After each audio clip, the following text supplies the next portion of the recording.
Now we're going to go on to OmniChannel. So OmniChannel strategies for online grocery success. With us today, we have Justin King, who's the VP of Industry Marketing at Salsify, and we have Efrain Rosario, who's one of the founding members of the Digital Shelf Institute and also a senior partner at Grounded World. So yeah, it looks like we have both Justin and Efrain with us now. How are you both doing? Good. How are you guys? Very well. Great. Yeah, we're all just raving about finally having some good weather in Europe at the moment. I'm sure it's the same for you, Efrain. You're in Paris, right? Yeah, I think we skipped over spring and went straight into summer. But yeah, I'll take sunshine any day. Absolutely, yeah. Well, I see you've got your presentation up on the screen very rapidly, so I'll let you both introduce yourselves, and then also really looking forward to hearing a bit about online grocery success from you. Very good. So I just want to start here. So before we introduce ourselves, as a consumer this last year, for me, it's changed my family. Online shopping, my online shopping behavior, it's changed it significantly. So I have 4 kids. Jim Gaffigan, who's a comedian, says, if you want to know what it's like to have 4 kids, just imagine you're drowning and then somebody hands you a baby. And that's exactly what it's like in my house. I don't have just 4 kids. I've got 4 teenage daughters, if you can imagine such a thing. And we have to buy a lot of things. The most shocking thing to me is the amount of makeup wipes that our family goes through in a given week.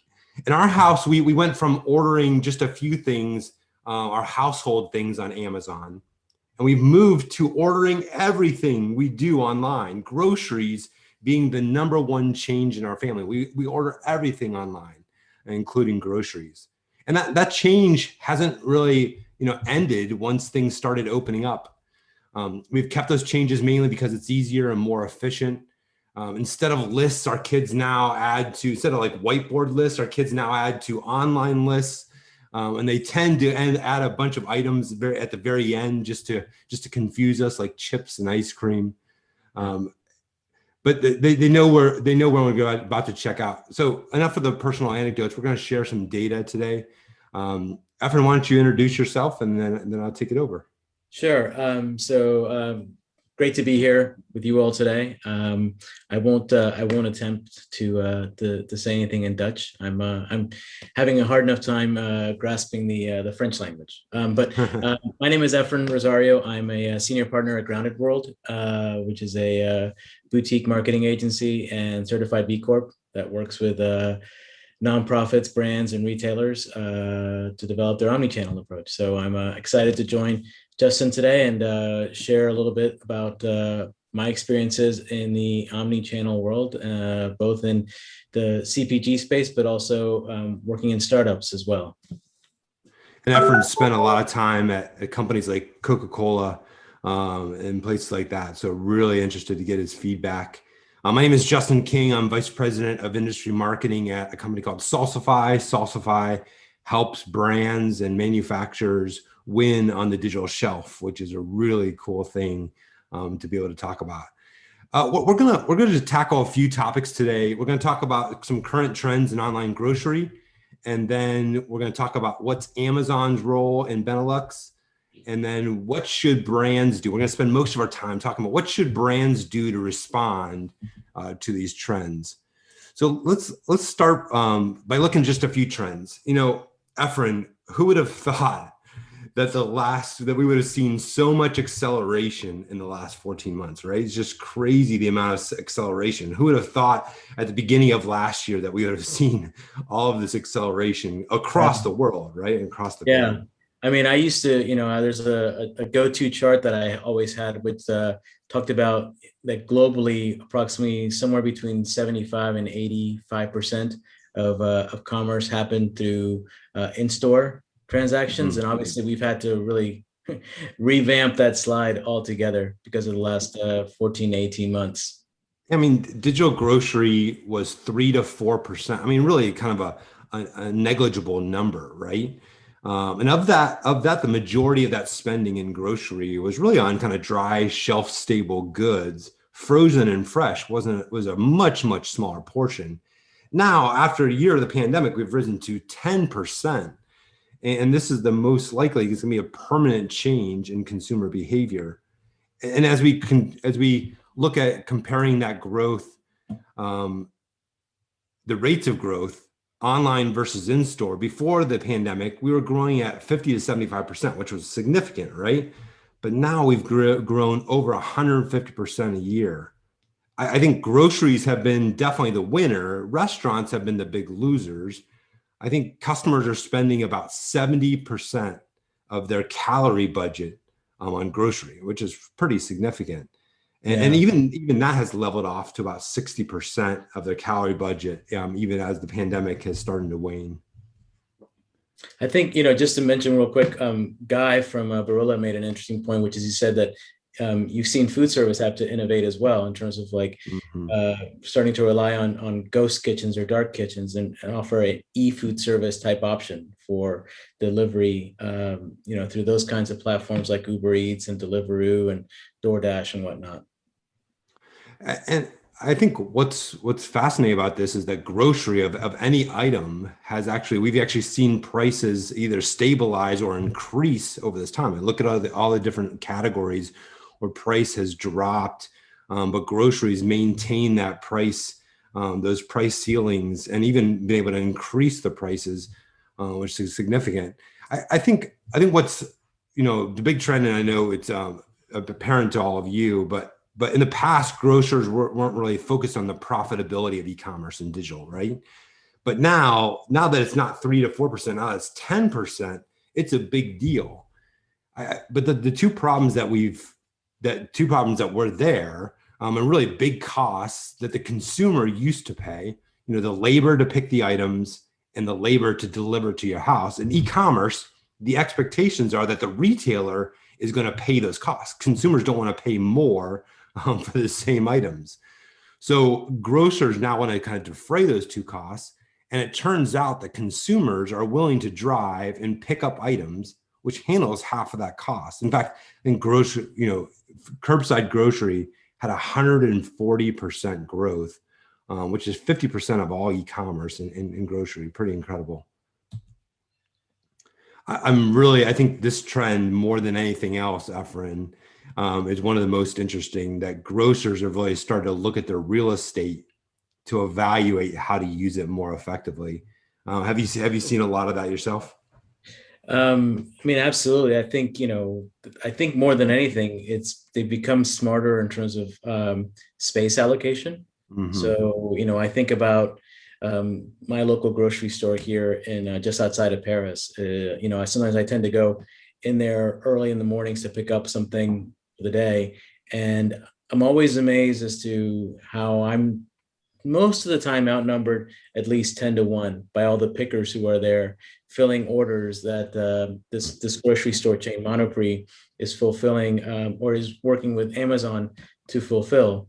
And I think, I think it's important, right? That you're nimble and that you're creative with regards to how you use your space. And in essence, turning some of these existing stores into hub and spoke fulfillment centers for online orders is just an example of that. And, for the visual that you show here, one of the things I always tell my students in my digital marketing class is that, it used to be that we always used to look west for a lot of the innovation, but I think that script is flipped, and we really need to look east in terms of things that are going on in China and some of the other Asian countries with regards to some of the examples that you show here.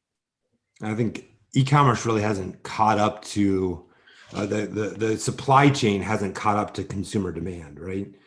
Which I think is so smart to reallocate some of these spaces, whether it's for mass fulfillment or automation. I think it's a really interesting trend that the grocers and retailers are going through. Efren, I think this is your area of expertise.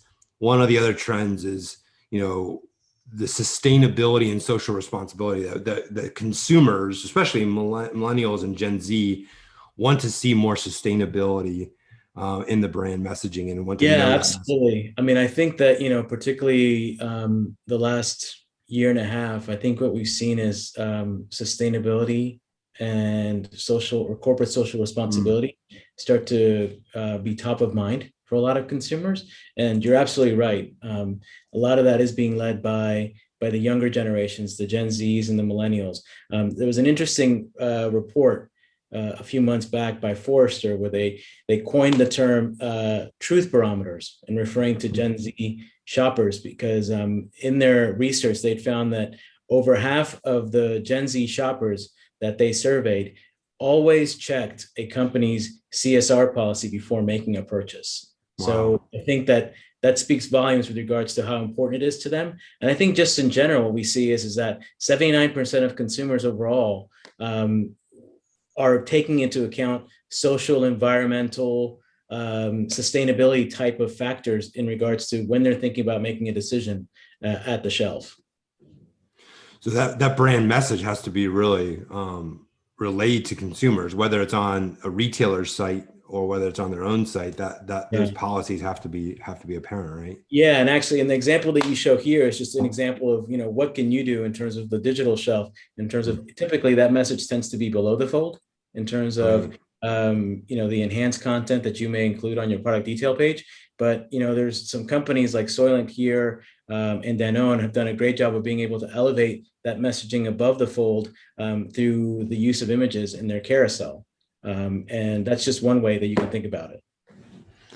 So Efren, it's interesting to me that Amazon hasn't made the penetration in Europe as it has in the US. I mean, I think most of the, majority of the online purchases are made on Amazon. Why is that? And what do you see changing with Amazon over the next couple of years? I mean, I think there's a couple of factors at play here. I think, first and foremost, Europe, is an aggregation of 50 plus nations. So it's hard to think of it as one single entity because obviously there's a lot of variations with regards to online buying habits as well as regulations and whatnot. So, it is kind of difficult to just say Amazon in Europe. That being said, a couple of things that I think that have been holding Amazon back. One is the regulation at both the EU level as well as local, I think has worked in the favor of a lot of the incumbent retailers. I think France, where I live, is a great example of that. I think something else that you referenced earlier in the presentation is click and collect.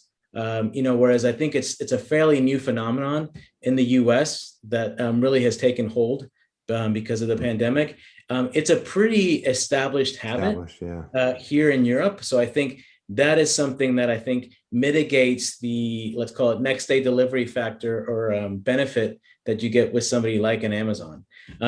Last and certainly not least, I think that, you have to look at, what is one of the biggest tools in Amazon's arsenal in regards to being able to grow share in categories like grocery. And I would, it's Prime, right? So Prime memberships are a critical factor in making that happen. Of the 200 million Prime subscribers that Amazon has worldwide, only 47 million of those, and it's kind of weird to say only 47 million, but it's about 27% of their Prime subscribers are actually outside the US. So I think they've got a lot of runway in regards to growing their Prime membership outside the US, and that's going to obviously help them down the road. So Amazon has a limited assortment, in their selection, but they have the supply chain figured out, right? So my question to you is, what's harder for Amazon to do? Build the assortment or do the supply chain? Yeah, that's a great question. And I think in one of the earlier presentations, I think it was Martha from Alpro referenced that both of those things are critical factors in being able to succeed on the digital shelf. My opinion, and I kind of bandied this around with some friends of mine who work in the supply chain industry, is that I think that whereas with assortment, I think you can be very strategic with regards to how you build that out in terms of choosing certain categories that may lend themselves more so to trips or missions or occasions that are fulfilled online. I think, you got to have supply chain is something that I think is so complex and it's so critical these days that I think it's harder to build that. So that I think is one of the things that works in Amazon's favor is the fact that they've got that in a really good place. So let's get practical for a little bit.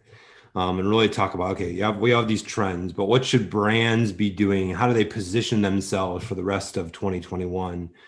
Let's start talking about content first. I mean, looking into the future, what kind of content do you see consumers needing next? I mean, I think that we alluded to it in one of the earlier discussions, which is around the fact that consumers and shoppers today are wanting to have greater transparency with regards to the products and the brands they purchase. And I think, a great example or illustration of this is when you look at the evolution of product data over the last 15, 16 years or so. If you think back to 2005, we were really thinking about some of the standard, the GS1 requirements around the brand, the product, the size of the package, ultimately then evolving into the nutritional information that you would provide around the product itself. That since has evolved into thinking about more enhanced content around photos and videos, ratings and reviews. And I think where we are today is, again, people are asking for more transparency with regards to how their products are created. So if you think about, for example, like country of origin is something that is getting a lot of attention, particularly here in my home market of France. But it's also in terms of recyclability, right? So people want to understand what is the carbon footprint behind your product and what are you doing to improve the recyclability of it by reducing secondary packaging. So I think all that is playing a role. And I think where it's ultimately going to go after this is that people are going to ask for that transparency, not just at a product or a brand level, but are going to start asking for it at a company level and wanting to understand how you as a company operate as well. I would add to that I think there's going to be a lot more need for a lot more operational and supply chain content, right? I think as we look at real estate reallocation, automation inside of warehouses, automation within stores, that need for supply chain content, packaging content is going to increase significantly for accurate content, right? More and accurate content. I'm really interested, as we talked about your experience, especially at Coke, you mentioned to me and talked through how you measured e-commerce and digital. I think it would be great for the audience to hear, how did you guys measure e-commerce and digital, and what kind of framework did you use? Yeah, so I think that, again, what's great is after, hearing some of the other great presentations earlier today, I think this dovetails really nicely into what some of the other speakers have already talked about. At Coca-Cola, and the folks, Tom and Mark, who just spoke, may be familiar with this.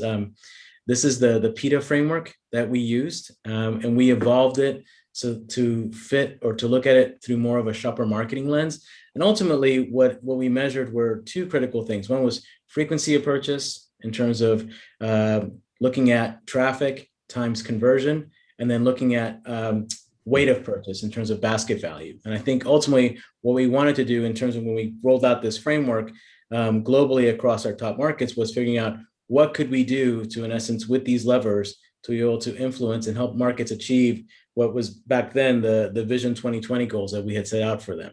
I think, two things come to mind with this framework. I think two questions. One is, what can you do with regards to incorporating, if you're an e-com digital marketing resource at your companies, what can you do to incorporate your measures, your metrics, your data into these kinds of frameworks to establish a common language internally with the other groups in your organization in terms of being able to get traction and support for some of the initiatives that you're running. And then secondly, and I think, again, Mirtha from Alpro did a great job of this, is how you can incorporate some of the tactics that you have on the digital shelf to be able to influence these levers, right? Whether that be things you do through search, improving availability, thinking about, content enhancement, ultimately thinking about what those tactics can do to ultimately move the needle across one of these levers. That's really good. I love what you said about getting that common language, right, internally inside of your company. I think that's the most benefit of a framework like that. Have the executive team and everyone on board. So if you're a brand that's worked really hard at brand building, and now you have this product detail page, right, on a retailer that's so limited in what you're able to show, how are companies looking at brand building on retailer sites?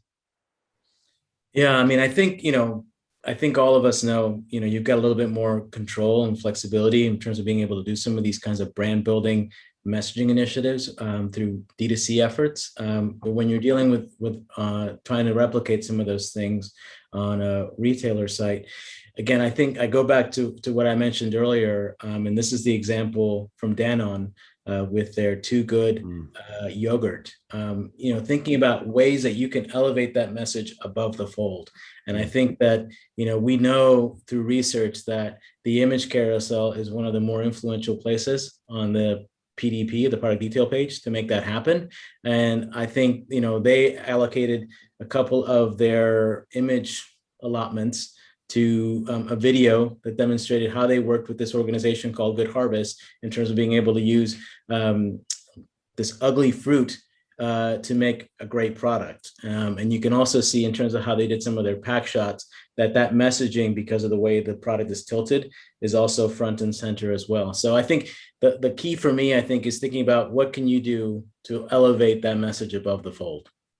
Yeah, that video has this great, it talks about climate change and the response to climate change. It really goes beyond the product itself, the nutritional value of the product, and really talks about the brand, sustainability, what they're doing for climate change. I think that's a great example. Let's get practical here, Efren. So if you were a grocery brand, what are the 3 things that you would do in the next 60 days? Like you walk away from this, here are these trends, here are the response to these, sustainability. We talked a lot about content. What would you do in your first 60 days? So I think I would start by getting crystal clear on purpose. We've already talked about and cited some statistics that show that consumers are obviously caring a lot more today than they used to in regards to what a company's purpose is, and they want to have that transparency. So I think being able to understand what your values as a brand are will hopefully ultimately help your consumers understand how that relates to their individual values, and will ultimately hopefully work into your advantage in regards to making connection and building trust with those consumers and shoppers. We also talked about, sorry, go ahead. Efren, I know this is an area that you do a lot of work in with defining your purpose. Like, how does someone go about even defining their purpose? I think I think ultimately it comes down to asking yourself 3 questions. One is, what do you believe in the world? What does your brand stand for with regards to that belief? And then ultimately, what are the pursuits you're going to follow to make that a reality? So I think those 3 things are what you need to achieve in terms of being able to define your purpose. Great. And then we talked a little bit about data. What do you think about? Yeah, let me just go through these real quickly because I know we're up against time. So from a data standpoint, what I would say is, obviously it's great that you've got clean data, that you collaborate and you work with your retailers and your partners in terms of improving the quality of your data. But I think it's also asking yourself how you can be a good data citizen. So asking, where and how your data is sourced, and ultimately, if you're using it in a purposeful manner that's tied back to your products and brands. And then last but not least, and we've heard it again mentioned in some of the other presentations, retail media. I mean, I think, again, in terms of closing the loop and being able to attribute sales directly to very targeted, defined audiences, I think retail media is something that's definitely going to be on top of most people's priority list. Figuring out what your strategy is behind that, how you're going to source that from a budget allocation standpoint, I think would definitely be on my mind for sure. So purpose, data, and then point of sale. That's PDP for everyone. The product detail page made it easy to remember. Exactly. Efren, thank you so much for your time. I think that was incredible insights. And thank you as well, Justin and Efren, to both of you. That was really, really insightful. And yeah, it looks like we've run out of time. We had a question, but you talked about it. The question was about data. So it was what the role of personalization is. So if you could give us a very quick answer, then we can just about make time for it. So what would be the role of personalization in the future in terms of data that shoppers want to see?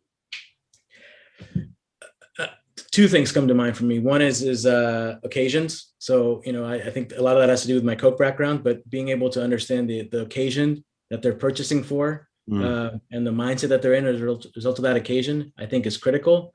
And then I think from a personalization standpoint, I think, again, if you're able to create a flywheel where you're able to use the data that you have to improve the accuracy of your audience profiles, I think that's going to go a long way. I think one addition to that is, we're just seeing a lot of need for more collaboration between retailers and brands, right? Where they're actually sharing data between them. So brands have very specific data about the consumers that are seeking them out. Retailers have broader and kind of clicked data about all of the different consumers, and being able to share that data together to better the customer experience, better personalized product, understand the needs for what content should be up there. One product has multiple uses. How do you break that down? And I think that collaboration, that sharing of data is so critical. Yeah, I would say collaboration, reciprocity for sure. Yeah, reciprocity, good. Absolutely. That's been one of the key themes really that we've reiterated throughout the day. It's just about collaboration. So hopefully this event has created some of a platform for people to do that. So feel free, everyone, to reach out to Ephraim, reach out to Justin on the platform, Swapcard, if you have any other questions. Thank you both so much for taking the time today. Some really great insights, and look forward to hearing from you at our next event. Thank you. Thanks for having us. Thanks a lot. Take care.